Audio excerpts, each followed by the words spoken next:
Пане Романе, маємо насичений новинами день понеділка, але перед тим, як почати нашу з вами розмову, ми традиційно тут звертаємося спочатку до нашої з вами аудиторії, до глядачів, хто просто зараз дивиться цей стрім. Прямо зараз поставте цьому відео лайк наперед, якщо вам сподобається, в кінці заберете.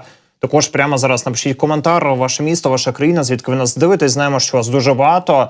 От прямо зараз напишіть. І напишіть ваше питання пану Роману. Якщо воно буде цікаво, ми протягом ефіру його поставимо. От просто зараз. Пане Романе, починаємо наш стрім з новин з видання «Політіко». Видання пише про те, що ця зима може стати переломною. Росія адаптує тактику авіаударів по енергосистемі України. Зима, що наближається, може стати переломним моментом для України в енергетичній війні під прицілом Росія може атакувати і підстанції, і українські АЕС. От з таким закликом вийшла видання «Політіко». От питання, пане Романе, до вас. Як Росія змінила тактику, що ця зима може стати переломною? Чи ви, можливо, з цим не погоджуєтеся? Та як би ви оцінили протиповітряну нашу оборону і наскільки ми готові до таких сценаріїв? Ну, к атомным станциям вряд ли россияне подберутся, понимая, что ответный удар, который может десяток атомных станций в России просто поднять в воздух, это будет 10 Чернобылей. А причем движение воздушных масс в северном полушарии таково, что практически все, что поднимется в воздух, оно размажется именно по России, то есть уйдет на восток, на Урал и за Урал в том числе. Я не думаю, что россияне рискнут как-то воздействовать именно на атомные станции с точки зрения их вывода из строя. Атомная энергетика под таким серьезным контролем мирового сообщества, только дело не в энергетиках таковой, а, естественно, в ядерных тепловых сборках, потому что распыление в качестве уже грязной бомбы вещества этого радиоактивного, оно приведет к проблемам даже не этих поколений, а нескольких сотен тысяч следующих. Поэтому я не думаю, что россияне пойдут на такого рода действия еще и по этой причине. А вот удары российской авиации, российских ракет по энергообъектам точно будут. Россияне не откажутся от такого рода действий, потому для нас очень важно, во-первых, рассредоточение генерирующих мощностей помимо атомных станций. Атомную станцию, естественно, никто трогать не будет, перемещать куда-то. Рассредоточение генерирующих, особенно балансирующих мощностей, надо в срочном порядке запускать хотя бы ту часть газогенераторов, которые нам передали наши европейские партнеры. У нас там несколько штук, или один, или несколько всего лишь запущено, все остальные пылятся на складах.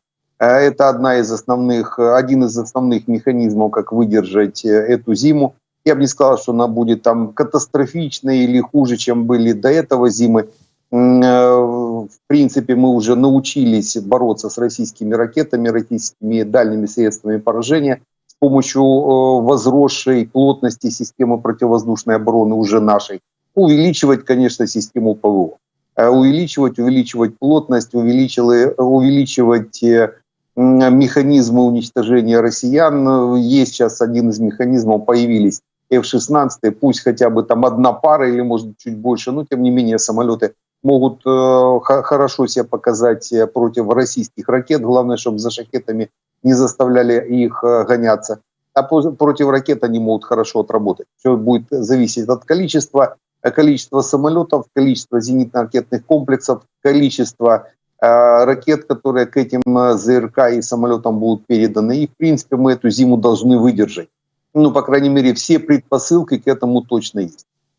От, пане Романе, в продовження теми протиповітряної оборони, от буквально зараз з'являється інформація про те, що Італія надійшла Україні другу батарею ППО «Самці» вже найближчим часом. Це от в контексті того, що ви обговорювали посилення нашої протиповітряної оборони. Втім, пане Романе, до наступної з вами теми. Видання «Шпігель» пише про те, що Путін їздив до Монголії, до шаманів питати дозволу на застосування ядерної зброї. Видання пише, що таку теорію обговорюють джерела, близькі до Кремля та особисто до Путіна. От з такими заголовками, з такими текстами сьогодні вийшов «Шпігель». Як ви на це відреагували, на вашу думку, чи дійсно Путін, ну ми знаємо, що в принципі він таке любить, там щось аномальне, І, в принципі, його любов до шаманів ми знаємо вже багато років. Але чи дійсно це могло бути, пане Романе, і в контексті застосування ядерної зброї? Чи дійсно Путіну щось могли там нашептати шамани? Это высокие материи, это, конечно, не для нашего понимания, в них только шаманы после определенного плана, прописанного или привезенного Путиным, как-то эти высокие материи обозначают, по крайней мере. Но то, что он поехал не к шаманам Шойгу, а поехал к шаманам Монголии, это как минимум говорит о том, что у Шойгу какие-то проблемы, либо с его отношением с Путиным, либо с шаманами, одно из двух. Серьезно к этому относиться уж точно не надо. Ядерное оружие Россия, если бы могла применить, она бы его применила в начале боевых действий. Сразу. После того, как у них рухнул план Киев за 3 дня, тут же должно было быть применено ядерное оружие, если бы они могли его применить. Есть несколько причин, по которым они этого делать не будут. Одна из которых техническая, довольно-таки серьезные механизмы принятия решений и выполнения этой задачи. И самое последнее из этого ряда причин – это геополитическая. После применения ядерного оружия России, неважно, любой страной в мире, если оно будет применено, как минимум несколько десятков стран запустят свои программы по производству ядерного оружия. Это значит, рухнет монополия того десятка стран, у которых сейчас это оружие есть. Причем это страны непростые. Та же Россия, тот же Китай, Индия, Пакистан, Северная Корея под вопросом Израиль, Иран под вопросом Британия, Франция и Соединенные Штаты Америки. То есть это целый пул стран, которые на данный момент, помимо определенных военных преимуществ, имеют еще и экономические преимущества того, что ядерное оружие есть только у них. И вот этого точно не простят России, если россияне как-то применят и сломают их монополию на ядерное оружие. Потом не удержать. А как минимум сейчас десятка 3-4 стран уже могут, в принципе, запустить производство ядерного оружия, имея, допустим, свои реакторы у себя, которые можно запустить как один из механизмов получения ядерного оружия, плутония или еще каких-то других ядерных из ядерных топливных сборок, либо запустить непосредственно, как вот Иран сейчас запустил, обогащение урана. То есть механизмов много, получения ядерного оружия много, потому я не думаю, что Путину это дозволят, и, скорее всего, это не один раз ему это уже обозначили. Не простят ему такого рода применения, хотя с точки зрения психики Путина он может сделать, в принципе, все, что угодно один раз. Вот один раз он может что-то сделать. Но этот один раз он не принесет серьезной беды, более чем та, которая у нас есть, а это практически сразу отсечет ему голову, руки или центр принятия решений, по крайней мере, для такого рода действий. Пане Романе, очільник української розвідки Кирило Буданов запевнив, що РФ хоче завершити війну до кінця 25-го, початку 26-го року своєю перемогою. З літа 25-го року в країні почнуться серйозні економічні проблеми, що можуть призвести до мобілізації, порушення соціально-політичної ситуації на Росії. Про це сказав очільник ГУРМу Буданов.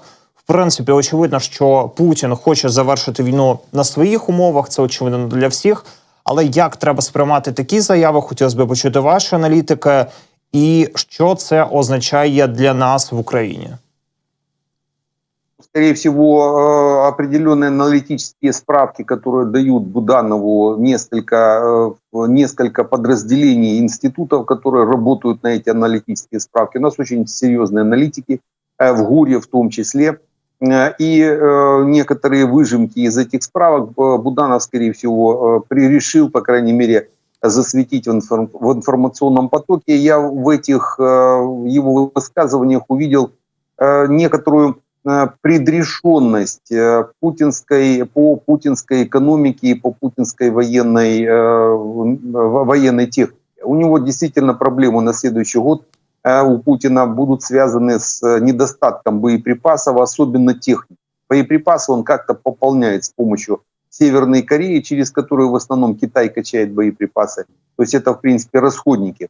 А вот с техникой большая проблема. Китайскую технику сразу на поле боя мы определим, и это для Китая может закончиться плачевно для его экономики, потому технику россиянам они вряд ли будут передавать, а у россиян сейчас большая проблема, у них они выйдут через определенное время, в следующем году, так это точно, нулевые складские запасы по старым советским складам советской техники, которую уже неоткуда будет доставать и ставить на колеса, значит, будут работать техникой только ту, которую могут произвести. А ни одна армия мира не может производить столько боеприпасов и техники военной для выполнения больших, длительных военных операций. Только помощь извне, причем довольно-таки серьезная. Так вот, у россиян она может быть по боеприпасам, но по технике большая проблема, плюс экономика. Есть определенные уже зачатки будущих проблем в экономике России, которые, они такие долгоиграющие, но в конце концов на 4-й или там на 12-й год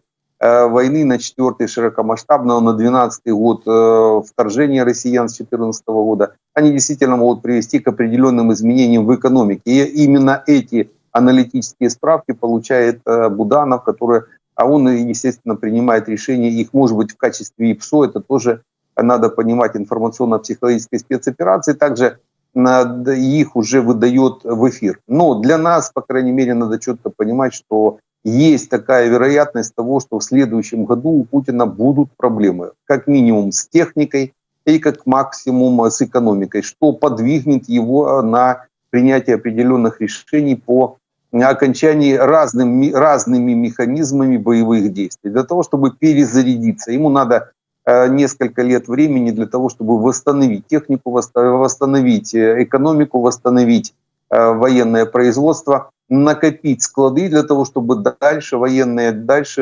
начать захватывать украинскую территорию.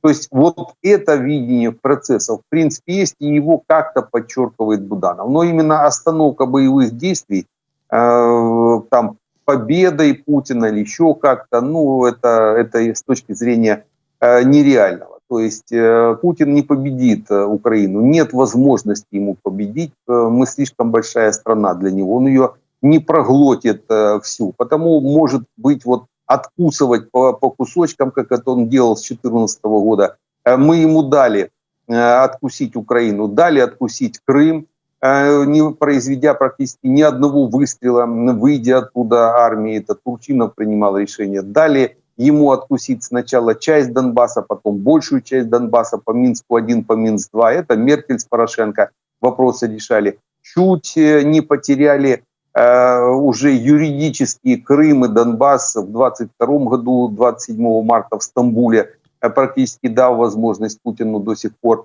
шантажировать этими предложениями по сдаче Крыма и Донбасса.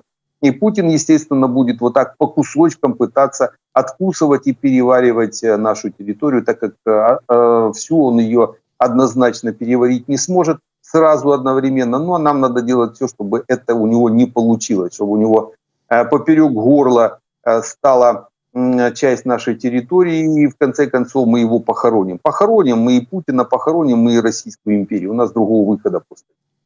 Не можу, пане Романе, не погодитися з вашими словами. І от на підтвердження ваших слів, буквально, і на підтвердження риторики ГУРМО, Інститут вивчення війни виходить з інформацією про те, що окупанти можуть зіштовхнутися з дефіцитом озброєння для війни проти України. Як зазначають аналітики, російські військові покладаються на відновлення запасів озброєння, військової техніки радянських часів, особливо бронетехніки, щоб підтримувати темпи наступу в Україні. В принципі, ви це зараз і озвучили, але питання, пане Романе, все-таки буде іншим. Як це безпосередньо може перегратися на полі бою, що це буде означати на полі бою для нас, та як цим можемо скористатися вже ми? Мы уже проходили несколько такого рода этапов на других позициях у Путина. Вот сейчас, на данный момент, яркая такая позиция – это боеприпасы. Россияне перед масштабными наступательными действиями накопили несколько миллионов снарядов.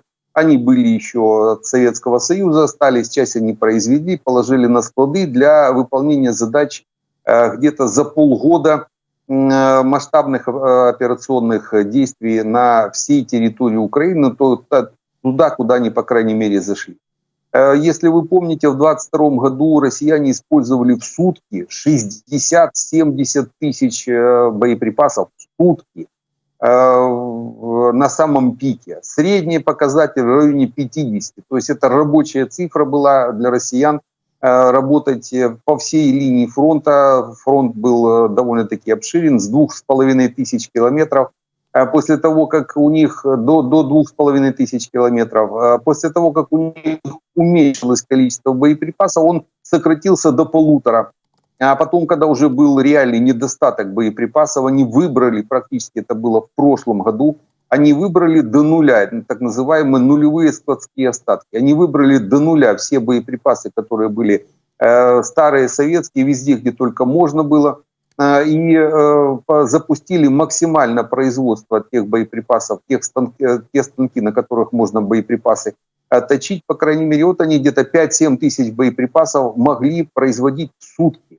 Добрали там 3-4 еще северокорейских, китайских так называемых, ну пусть 10 тысяч в сутки. Им пришлось сократить линию фронта за счет этого, потому что одно дело удерживать с помощью 50 тысяч, допустим, 1500-километровую линию фронта, а другое дело, если у вас уже, у них, по крайней мере, в 5 раз меньше боеприпасов, значит линия фронта, горячая имеется в виду, она сократилась в 5 раз, то есть где-то до 200 километров. Вот если сейчас посчитать все примерно участки фронта, на которых ведутся боевые действия, такие локального уровня, они не вывалятся за ширину более 200 километров. То есть вот к чему привело уменьшение складских остатков и работа с колес. Именно так это называется, когда то, что произвели, в этот же момент практически сразу и используются расходники, то есть боеприпасы — это расходники. Та же самая картина будет и с техникой.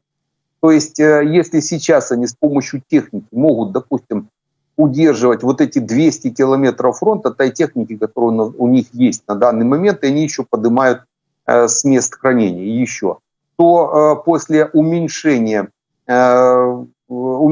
запасов техники со складов, они будут работать с колес. А это значит, они уменьшат ширину боевого соприкосновения горячего, так называемого, уменьшат до определенного уровня. Я думаю, раза в 3-4 точно она уменьшится, то есть по большому счету она может уменьшиться до 50 километров.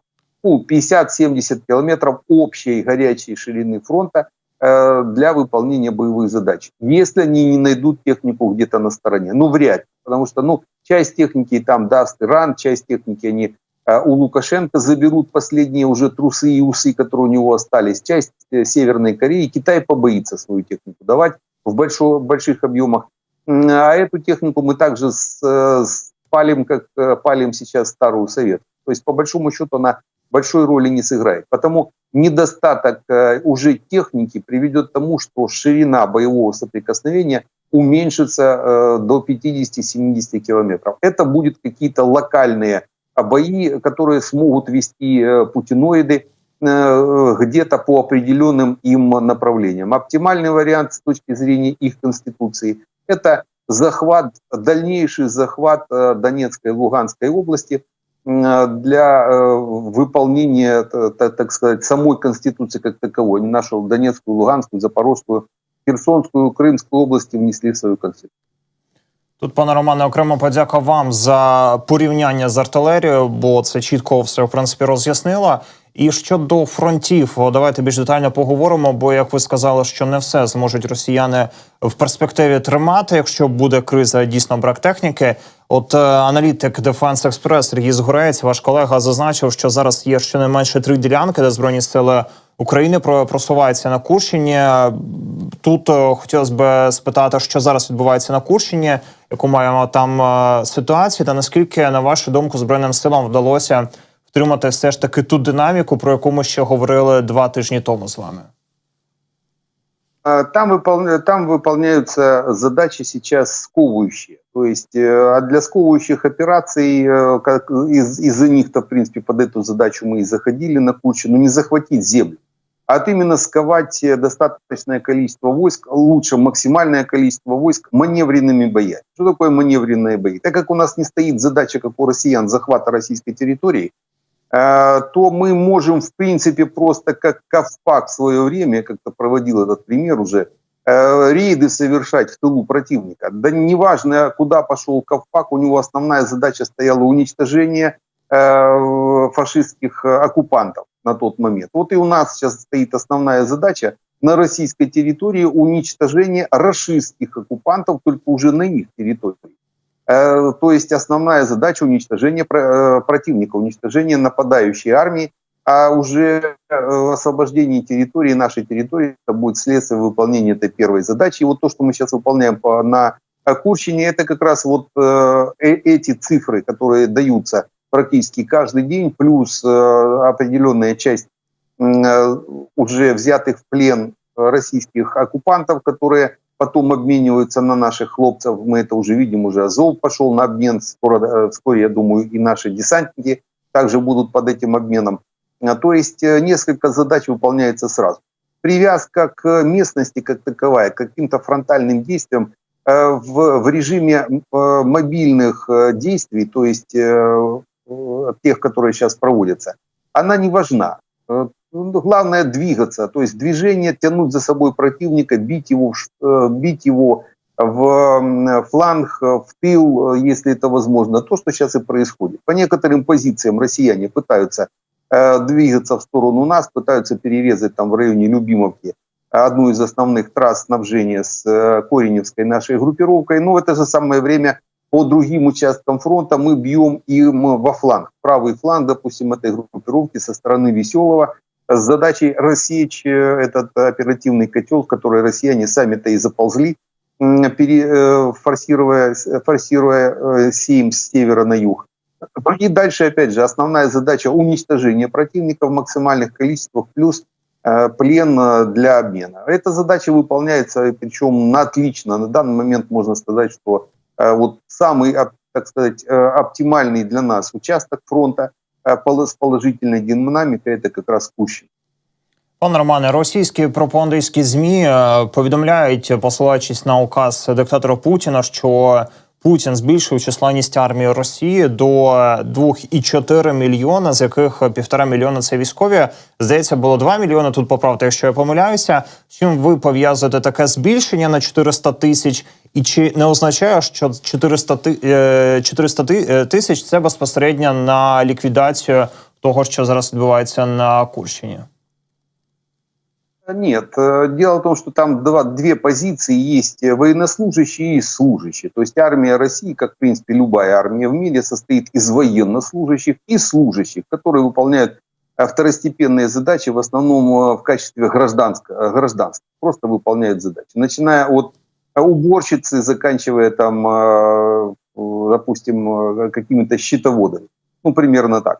Это гражданские лица. Вот увеличение произошло в основном на 180 тысяч, не на 400, а на 180 тысяч. Было 2 миллиона, там 100 с чем-то тысяч, вот у них сейчас плюсом 180 тысяч, если считать общее количество личного состава, предположительное, опять же, это планы, это после этого указа сейчас штабы российской армии увеличат определенное количество дополнительно на 180 тысяч клеток, на которые они могут клеток в штатном расписании, на которые они могут увеличить уже штаты либо тех подразделений, которые сейчас выполняют боевые задачи, либо создать какие-то новые подразделения. Служащие, в принципе, к ним на них внимание не стоит обращать. Вот здесь еще раз показательная цифра в 1,5 миллиона военнослужащих россиян. Вот они эти 1,5 миллиона пытаются третий год уже натянуть. В 2022 году они обозначали, что у них армия увеличится там на 300 с чем-то тысяч до 1,5 миллиона. В 2023 году они там рассказывали, что у них опять увеличится армия военнослужащие до 1,5 миллиона. Сегодня, вернее, сейчас осень, осеннее обострение. Уже третий раз они обозначают, что армию они пытаются увеличить до 1,5 миллиона, и у них это не получается. Они ставят в строй больше 300 тысяч военнослужащих по году, и они у них куда-то деваются постоянно. Я так догадываюсь, куда они деваются. В основном это цифры Генштаба Вооруженных сил Украины, которые показывают уничтоженное количество российских военнослужащих. Там просто не все, особенно 300-е, тяжелые, средние, они не совсем, не всегда учитываются. Потому вот эти цифры, которые россияне пытаются сейчас еще раз натянуть, это называется сову на глобус, а она не натягивается. Вот они будут еще, я так думаю, что и в следующем году они опять такой же самый. Мы будем с вами проговаривать еще раз увеличение российских военнослужащих до цифры в 1,5 миллиона. А это тот естественная убыль россиян на линии фронта, которую наши вооруженные силы им обеспечивают, сколько бы они ни поставили в строй. Но в среднем они ставят в строй в сутки около 1000 террористов. То есть 365 тысяч, ну это такой навскидку цифра, 365 тысяч по году они поставят в строй. И примерно эту цифру мы пакетизируем, если можно так сказать, и отправим обратно в качестве разных частей тела, либо в качестве жетончиков, которые остаются после ликвидации российских терористов на нашей территории. Данія планує відправити чергову партію винищувачів F-16 в Україну до кінця цього року. Про це запевнив міністр оборони Данії. Пане Романе, з тих публічних джерел, скільки вже, на вашу думку, F-16 буде до кінця року в Україні? Та як це безпосередньо зміцнить нашу протиповітряну оборону в той період, коли, ймовірно, ракетних масованих ударів стане більше? Я думаю, 1,5-2 эскадрильи у нас точно должно быть, базовых, по крайней мере. Хотя бы 2 эскадрильи, это можно такую минимальную бригаду собрать. Бригада, она либо 2-эскадрильная, либо 3-эскадрильная. Бригада, это эскадрилья 12 самолетов, то есть 24 самолета, плюс может коэффициент спарок и запасных может быть чуть больше, либо 3-эскадрильная, это уже за 40 самолетов, то есть 40-45 самолетов, включая коэффициент спарок и запасных самолетов. То есть это цифра одна или другая. Я думаю, от 24 до 45 самолетов у нас, по идее, может под конец года быть. Вопрос, как они будут использоваться. Ну, сейчас уже руководит воздушными силами летчик, который знает, как использовать, ну, по крайней мере, у него базовые знания, как использовать авиацию. И я думаю, как раз под его руководством будет принято решение об постановке задачи этим бортам. Неважно, сколько их будет. Но, опять же, дело не в самих самолетах. Дело в вооружении, которое к этим самолетам будет передано. Я думаю, что в этом году, если мы не получим дальних средств поражения, которые могут нести F-16, это ракеты «Джазм». Ракета «Джазм» от 300 до 900 километров, но эти километры их можно использовать только по российской территории. Потому есть большой вопрос, мы до сих пор на атакамсы не получили разрешение, большой вопрос вообще по передаче «Джазмов» в этом году и по разрешению работать ими по российской территории. Потому, скорее всего, самолеты F-16 будут использоваться в качестве ПВО, но только с теми средствами поражения, которые будут передаваться. В основном это ракета АМ-9 «Амраам» и АМ-120 «Амраам». Это малой и средней дальности, которые, в принципе, эти самолеты уже должны были использовать. Ну, скорее всего, они используют для уничтожения российских ракет. А если будут переданы ракеты большей дальности или подойдут, допустим, локаторы шведские, чтобы мы могли дальше видеть, наши самолеты могли дальше видеть, естественно, прицелиться, то тогда можно еще и работать по российским самолетам, которые сбрасывают кабы. То есть по Су-34 попробовать отработать, но для этого надо целый спектр вооружений. То есть и локаторы, летающие ДРЛО, и F-16, и обязательно Patriot или СМТ. Вот Италия нам передала, большое им спасибо, СМТ для выполнения такого рода задач. То есть она может быть использоваться как раз и для нападений. Все зависит, СМТ более мобильно, чем Patriot. Patriot может быть более функционален, но СМТ более мобильный. Пане Романе, я вам дякую за цю змістовну розмову. Дякую за вашу аналітику, за ваші відповіді. Я нагадаю, Роман Світан, льотчик-інструктор полковник запасу української армії, традиційно відповідав на найголовніше питання цього дня. З вами був Владислав Соловйов. Прямо зараз поставте цьому відео лайк, напишіть коментар, ваше місто, ваша країна, звідки ви нас дивитесь. Ми все бачимо, все читаємо. Також підпишіться на цей ютуб канал та побачимось в ефірі на 24-му.